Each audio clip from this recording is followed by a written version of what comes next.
And welcome to this edition of Baseball Essential. My name is Gershon Rabinowitz. The baseball trade deadline has come and gone. We've had 11 trades here in the Major League Baseball trade deadline, and we're going to recap them all right here on Baseball Essential. I'm joined today by my colleagues Nick Hamlin, Sean McFarlane, and Dylan Callahan-Crowley as we break down every trade made this afternoon and this morning. And we're going to start off by recapping each trade. In the Boston Red Sox, they traded away this morning Jon Lester and Johnny Gomes to the Oakland A's in exchange for Yoenis Cespedes. Very surprising with that. The Oakland A's also traded away Tommy Malone to the Minnesota Twins in exchange for Sam Fole. The Red Sox then made another trade. They traded away John Lackey and Corey Luttrell to the St. Louis Cardinals in exchange for Alan Craig and Joe Kelly. The Milwaukee Brewers then traded Mitch Haniger to the Arizona Diamondbacks in exchange for Gerardo Parra. The San Diego Padres traded Chris Northey to the Seattle Mariners in exchange for Abraham Almonte and Stephen Colching. The Boston Red Sox were not done yet. Their final trade of the day, or the next to last trade of the day, Andrew Miller to the Baltimore Orioles in exchange for Eduardo Rodriguez. They also traded away Stephen Drew to the New York Yankees in exchange for Kelly Johnson. The Cleveland Indians traded away Asdrubal Cabrera to Washington Nationals in exchange for shortstop Zach Walters. And a blockbuster trade as the trade deadline was coming to a close. The Tampa Bay Rays traded away David Price to the Detroit Tigers in exchange for Drew Smyly, shortstop prospect Willie Adams. He went to the Tigers. Nick Franklin went to the Mariners. From the Mariners to the Rays. And the Mariners acquired Austin Jackson from the Tigers. A pretty confusing trade there. The Arizona Diamondbacks traded away Martin Prado. He went to the New York Yankees in exchange for catching prospect Peter O'Brien. The Chicago Cubs traded away Emilio Bonifacio and James Russell to the Atlanta Braves in exchange for catching prospect Victor Caron. And the Houston Astros traded Jared Cozart and Enrique Hernandez, Austin Waits, and a compensation pick to the Miami Marlins in exchange for Colin Moran and Jake Marisnick. And I assume, guys, that we're going to begin with the Boston Red Sox trade. They were very active today. 4 trades made. And, Nick, what were your thoughts on what the Red Sox did over the last less than 24 hours? I think the Red Sox succeeded what they wanted to do going into today. Trading Jon Lester is extremely tough. Obviously, they couldn't re-sign him yet, at least.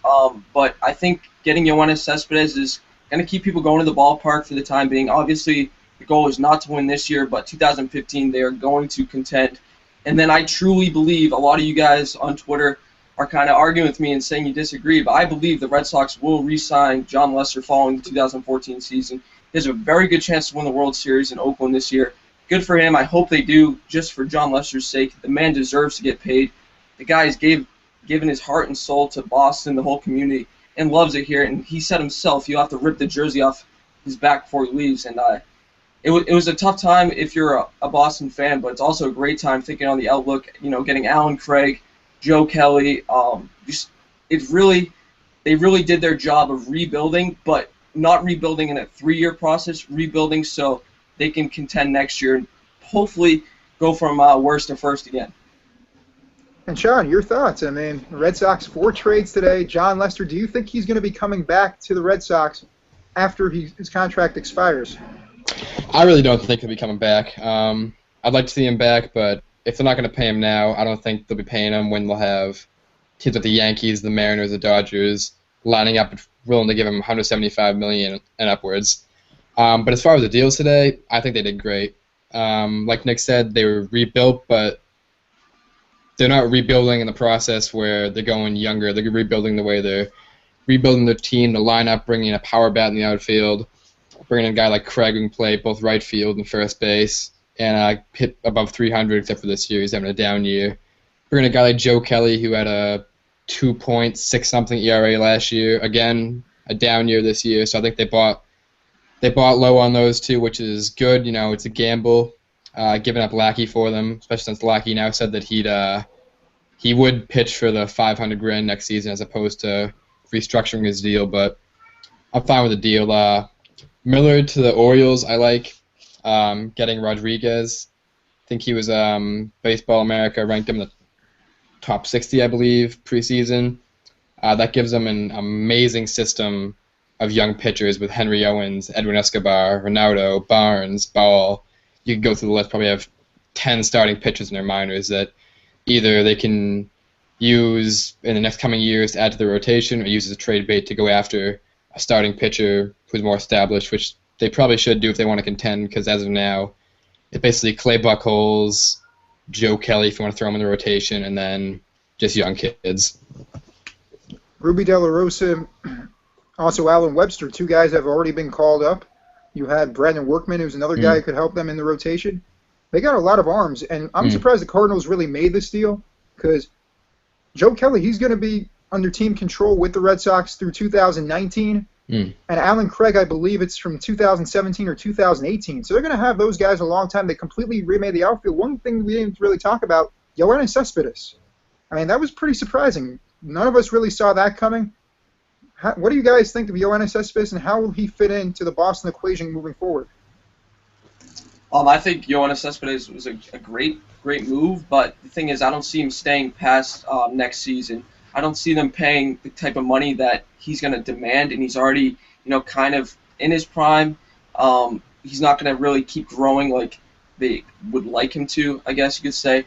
But if, he has a field day and just does extremely well this rest of the season, then he's playing in a contract here at Fenway Park, which is nearly made for right-handed power hitting.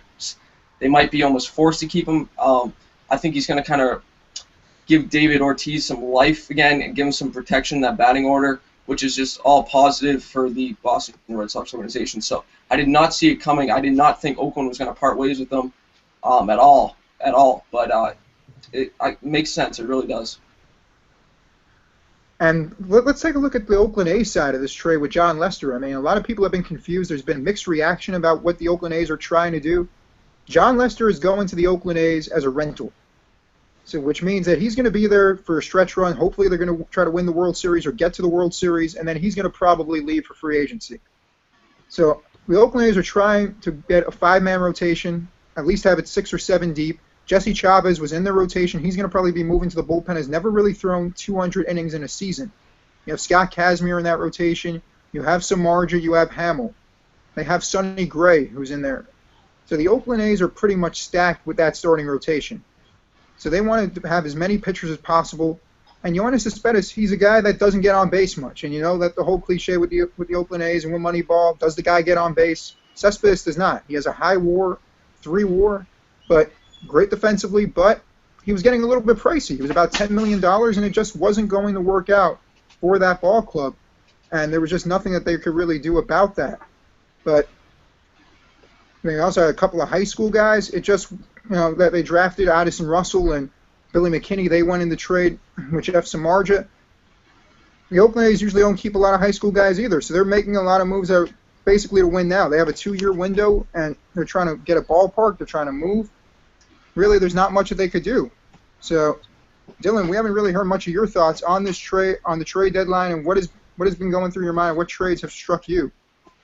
Well, of course, the Oakland-Boston trade this morning struck me. That was just about half an hour probably after I woke up, so you could say that definitely woke me up today. That trade really interesting from both standpoints. I think Cespedes is going to be a little better than he was in Oakland. He's now in a smaller ballpark, better ballpark for right-handers.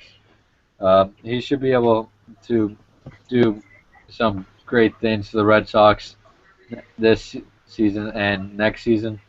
Lester, he's a rental for the Athletics, as we all know. I don't see him return to Oakland. I don't think anybody does. He may return to Boston, but Boston may also look to go other directions. Besides that trade, the David Price trade, but we'll get to that later. Yeah, well, actually, let's get to it right now. I mean, you mentioned about the David Price trade. It was a 3-way trade. Pretty confusing. I mean, when I was trying to read it, I was still trying to dissect it and try to process what's been going on. I mean, you look at the Detroit Tigers, that rotation that they have now, Verlander, they have David Price, they have Max Scherzer, they have Anibal Sanchez. Is this team a World Series contender? Do they realistically have a shot to win the World Series now with that rotation, or do they still need some help offensively because they did lose Austin Jackson and they still have a little bit of question marks at shortstop and maybe in the corner outfield spots? I think Detroit made a great move. I think you have to pick a winner of the trade deadline. It's them. I mean, it seems like just to give up Austin Jackson, Drew Smiley, the prospect. It seems for a guy like David Price, I mean, he's a big game pitcher. He's an ace. He is a legitimate ace. And losing Austin Jackson, they have Rajay Davis to fill that hole. Rajay Davis is an above-average center fielder, in my opinion. Really underrated, elite speed, gets on base, and he's going to put a high average up, and that's what they need at the top of their order. And guys like Ian Kinsler, does it hurt losing Prince Fielder in the offseason? Prince Fielder's out for the season right now, so I don't think they're going to be missing Fielder's bad at all, Jackson's bad at all, or Smiley's arm. Of course, they bolstered their rotation with Soria. He's been struggling. Nathan's still a veteran closer. He's been struggling this year somewhat, but when you get him in the postseason, I feel like he'll be lights out in their rotations.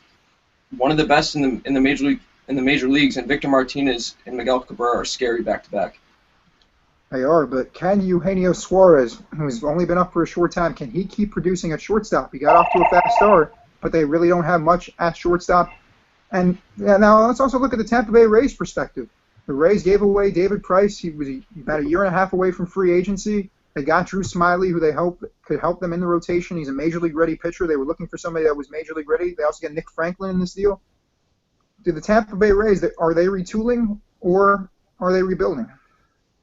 I think they're retooling. Getting Smiley is good. He'll be a good addition in the bullpen. I mean, the rotation. Franklin's good. They needed the shortstop for a while, but I think I was surprised when I read it. I was like, all they got was Smiley, Franklin. I mean, those are good pieces, but look back a couple days ago, they were asking for Walker from Seattle, like a legitimate top of the line pitching prospect. I mean, not that Smiley's not a good pitcher, but I really think the Rays sold a little bit low on price. And getting back to what we were talking about with John Lester, David Price was not available at the time that they made the trade for John Lester. The Rays had to be overwhelmed by a deal. That was the report. And then I guess they were with this trade, this three-way trade. They were overwhelmed with the Tigers and the Mariners, and they ended up making it. At the time, Cole Hamels was not available. He turned out he wasn't traded. The Phillies really didn't do much at all during this trade deadline, which some people had surprised. People in Philadelphia obviously did not. So that's the reason why the A's made the move to get John Lester. And I think for the Tigers, they're going to try to win it all. And, it's an arms race. That's what it is. Between the Tigers and the Oakland A's, they had two tremendous series the last 2 years in the divisional series that both went 5 games. The other big trade that went on was probably after the paperwork was finalized. After 4 o'clock, when the paperwork was finalized, the Astros, Jared Cozart, Enrique Hernandez, they give away Colin Moran, the Marlins, and Jake Marisnick. Now, is this a move that I'm not seeing right now? But I'm wondering, why the Marlins made this move. Did something happen with Colin Moran's stock?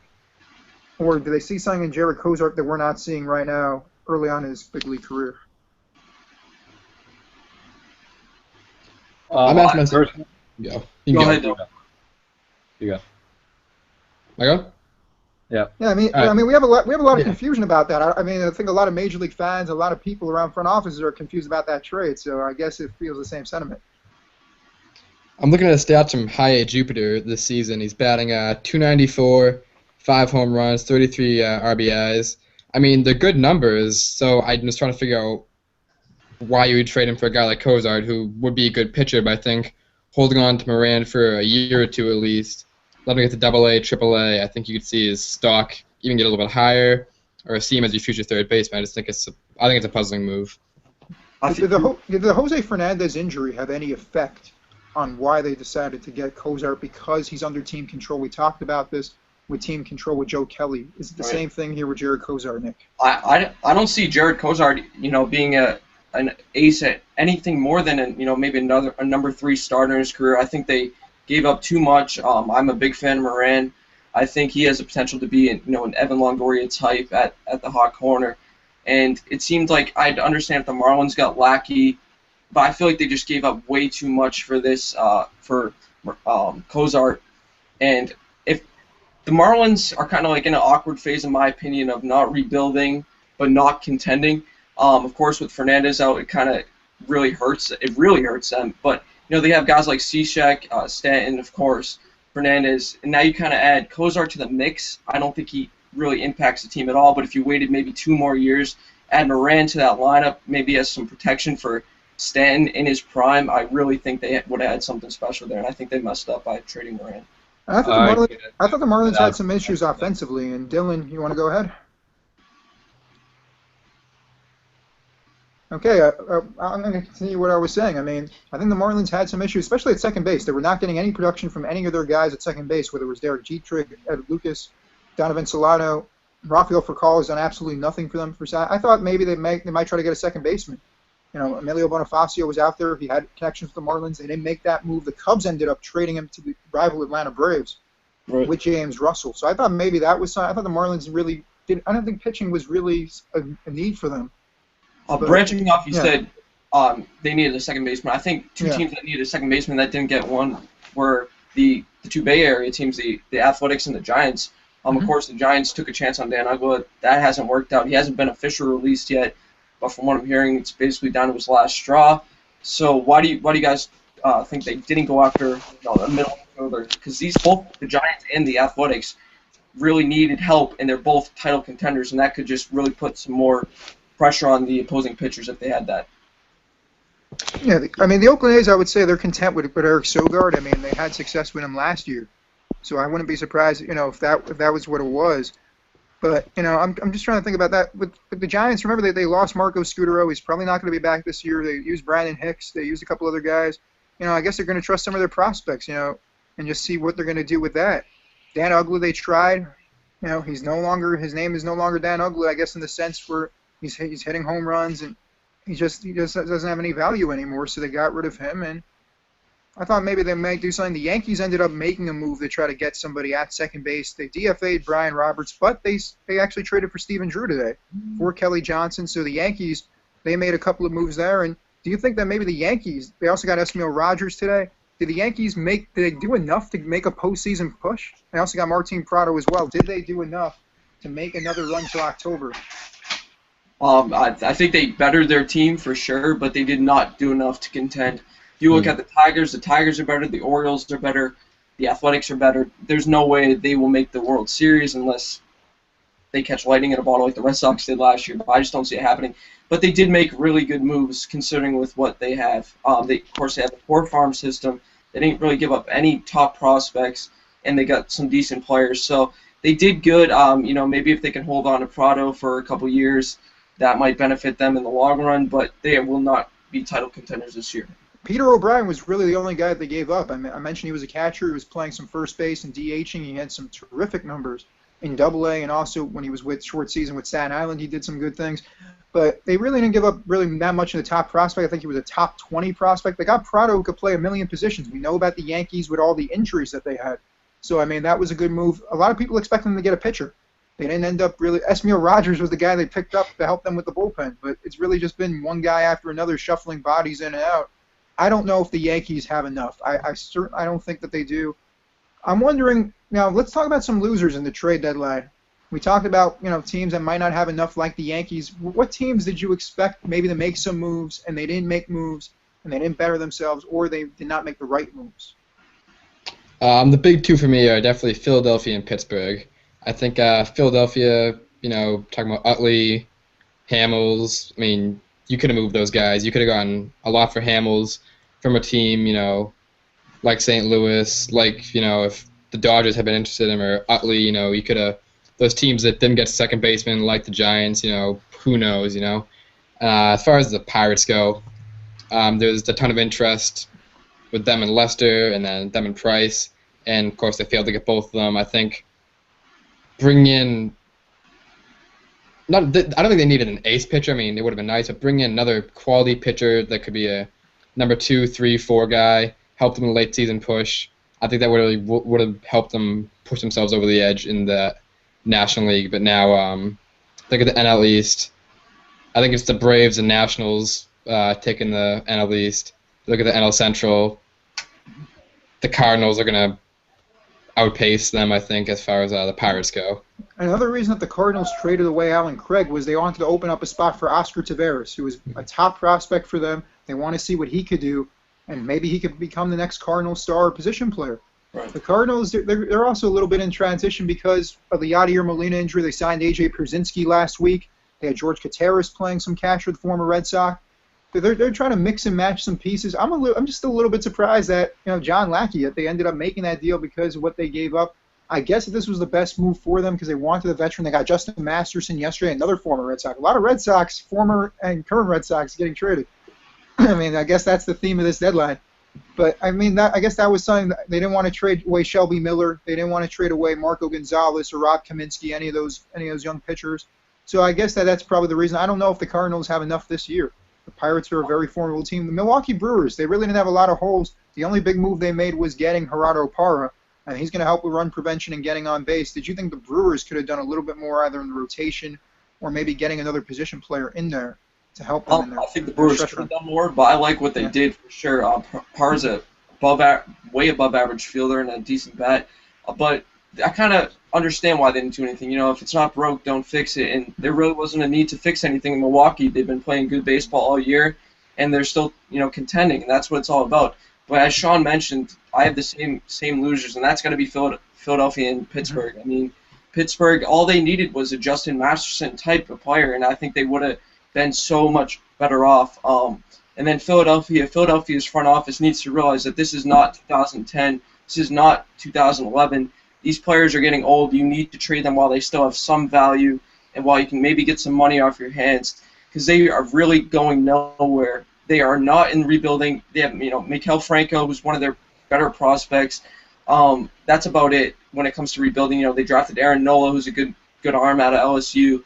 But Ryan Howard, Chase Utley, Cliff Lee, Cole Hamels, all those guys. Cole Hamels probably still has the most trade value. Jonathan Papelbon. They're not going to just suddenly, just like that, go back to their glory days and, hey, end up in the Fall Classic. It just doesn't work like that. So they're definitely my losers of the day. And then if we kind of flip to the other side of the spectrum, the winners of the day, I can't see how it's not Detroit. I mean, they got David Price, and they didn't really have to give up to anything major. In Tampa Bay, I think, sold Price for way too short of what they could have got. You're hearing that they traded him to St. Louis, that Oscar Tavares might have been coming over.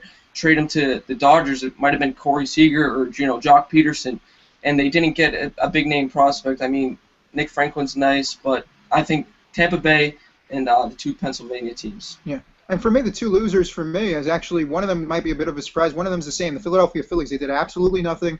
Everybody expected either Cliff Lee to be traded. He could be traded in the waiver deadline. We'll talk about waivers in a little bit.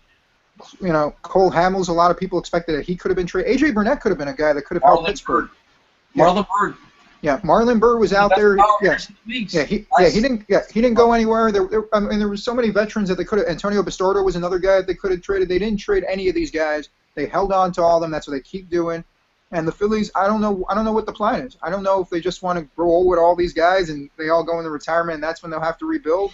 But they're really caught in the middle of something if they really don't want to rebuild. So it's just very confusing. The other one that was just that's going to be a bit of a surprise to you guys, the Baltimore Orioles. I think the Baltimore Orioles really have an opportunity this year to win the American League East. I feel the weakness that they've had has been upper echelon pitching. A number one starter. They really don't have it. They have some good pitchers like Miguel Gonzalez, like Wei Yin Chen. Chris Tillman is a good pitcher, but I don't think that he's an ace pitcher. I think they needed that ace pitcher like a John Lester, but they couldn't give up Hunter Harvey or Dylan Bundy. And they got very close to making a deal yesterday for Dylan Bundy, and they didn't do it. I don't know if the Orioles could have gotten another top pitcher and could have assumed a contract or gotten a rental and did something. But I felt that this year with the Yankees where they were and with the Blue Jays starting to fade, that this was really the chance for the Orioles, unless they feel that they're content with what they have and they're just going to go forward. The Orioles, they got Danny Valencia. They traded away Danny Valencia last year. I'm trying to think of different trades that they could have done, and it just didn't work out for the Baltimore Orioles to try to get another pitcher in there. Bundy is trying to rehab. I don't know if they're going to expect him to be a starter right away. He's been on a rehab assignment. He pitched well in Aberdeen in the short season league. In AA, he's been struggling a bit. We'll see where they go from there, but, those are the ones I'm looking at. The winners, the Tigers. They did give away Austin Jackson, but they get David Price. Not every day you get a pitcher like David Price out there. And I guess also, I would say the Oakland A's. I really like what the Oakland A's have done, solidifying their pitching staff. They get another on-base guy, Johnny Gomes. You saw what he did in Boston, and here's what he could do in Oakland. They gave away Yoenis Cespedes, but they weren't going to be able to re-sign him after 2015.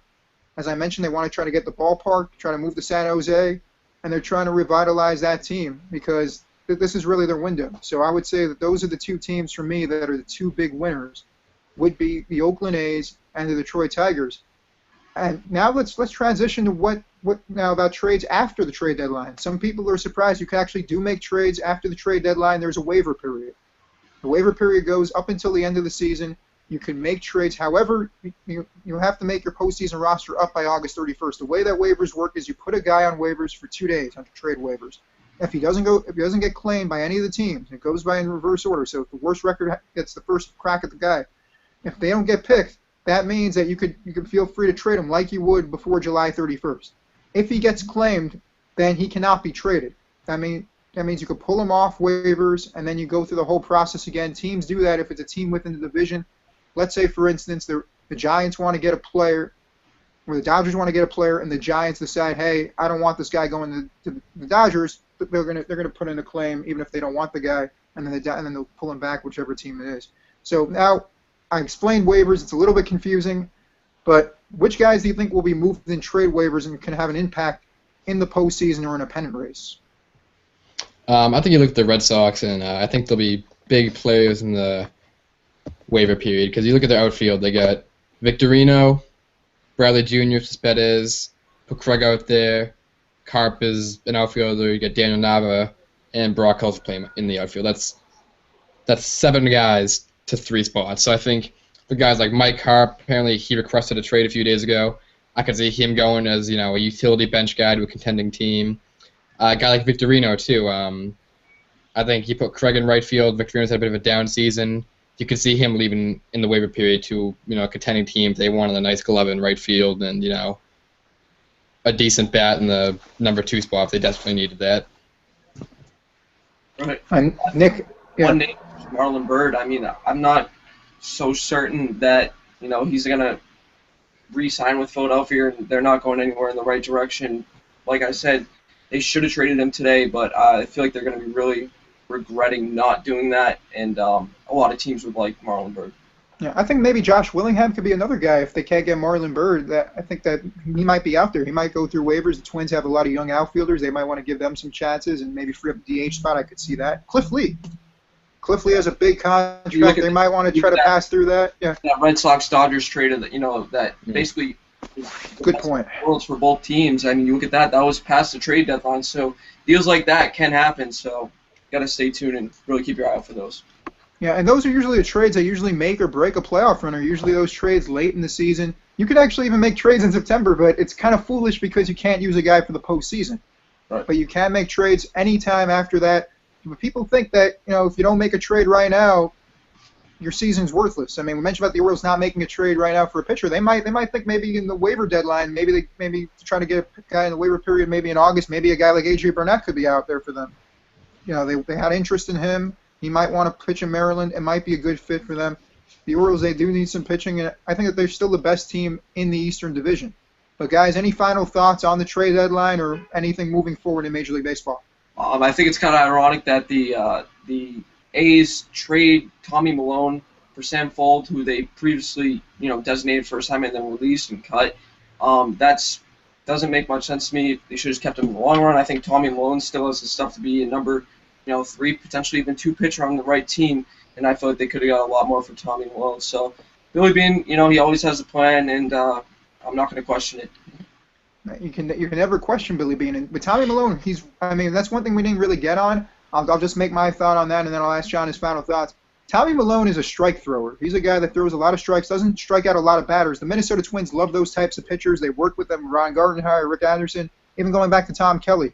And guys like Joe Mays and Brad Radke and Nick Blackburn were all guys that threw a lot of strikes. They weren't the most talented pitchers, but they got the job done. That's what the Twins like, but they really haven't found that many quality pitchers. They spent a lot of money on the offseason on Phil Hughes and also on Ricky Nolasco. The results have been mixed.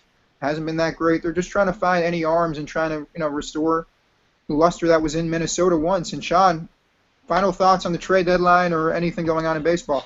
Yeah, I think it's one of the biggest trade deadlines in a while. I think the moves made today will impact not just this year's playoff race, but ones for year to come, especially if guys like the Tigers end up re-signing Price for Pat when he's up in a year and a half, or wherever Lester ends up. I think, as of now, it's in Oakland, Detroit, ALCS. I don't see any other team that's really going to get past those two. I think you look at the National League, I think the Dodgers and the Giants, they stayed quiet.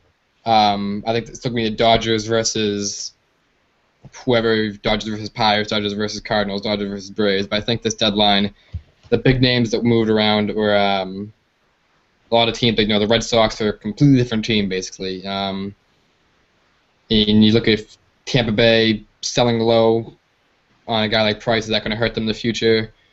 We'll see if teams like the Mariners not going after Price, will that hurt them, or the Orioles failing to really make a move, like you said. It's going to be a big one.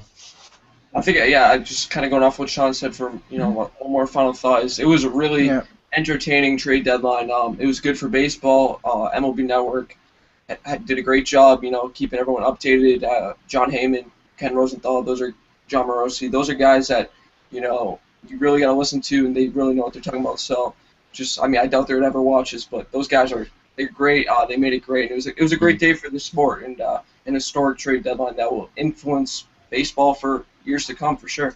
And also John Heyman and some guy, different guys in Boston from the Boston Globe giving different trade updates.